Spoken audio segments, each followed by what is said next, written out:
Το ξέρατε ότι την 25η Μαρτίου, εκτός από μπακαλιάρο σκορδαλιά, είναι έτοιμο να τρώμε και popcorn? Από πότε?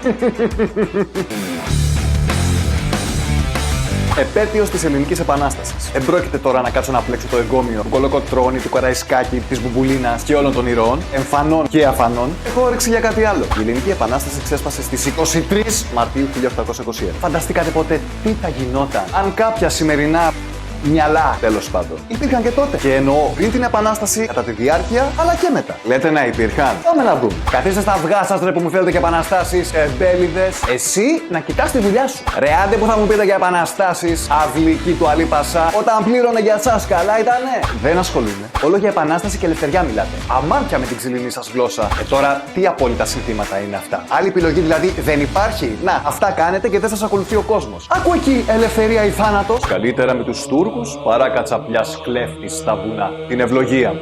Αν δεν σας αρέσει να φύγετε, θέλουμε να συμβάλλουμε. Αλλά πού να βρούμε τόσα πολεμοφόδια? Να τα γεννήσουμε ή να κόψουμε μεροκάματα να τα δώσουμε για όπλα? Όποιος είναι άξιος, τα καταφέρνει ακόμα και μέσα στην τουρκοκρατία. Άξιο παιδί. Ήρθε από τη φραγκιά στον τόπο του να δουλέψει. Αυτός είναι παράδειγμα. Ποιος είναι? Ο γιος του προεστού μας. Τώρα υπερβολές. Ζείτε με τη χατζάρα στο σβέρκο. Δείτε το λίγο πιο ολιστικά. Ξύπνα Ρωμιέ! Δεν υπάρχει τουρκοκρατία. Θα κάνουμε επανάσταση τώρα? Οδεύουμε προς την κανονικότητα? Άντε να πεθάνει ο Σουλτάνος ο Μαχμούτ ο δεύτερος, μπας και με τον επόμενο δούμε μια άσπρη μέρα. Δεν είναι καιρός για επαναστάσεις. Εμείς θα βαράμε τα ούλια και οι πασάδες θα χορεύουν. Go back, Αλή Πασά! Να διαπραγματευτούμε, ωραία παιδιά! Και τι κατάλαβες που πήγε σε μάχη? Όλοι οι ίδιοι είστε. Μετά από 400 χρόνια το θυμηθήκατε. Και τι δουλειά είχε ο Αθανάσιος Διάκος στην Αλαμάνα? Ναι, αλλά για το κούγκι δεν λέτε τίποτα. Τα μαθές. Τελικά τον δολοφόνησαν τον Οδυσσέα Αντρούτσο. Τον γκρεμίσαν από την Ακρόπολη. Καλά του κάναν του προδότη.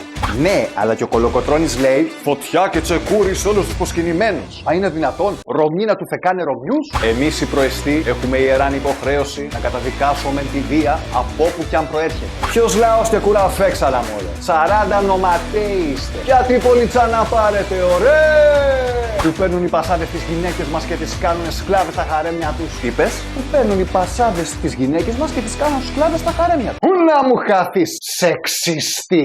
Από τώρα είναι έτοιμο να τρώνε popcorn τέτοια μέρα.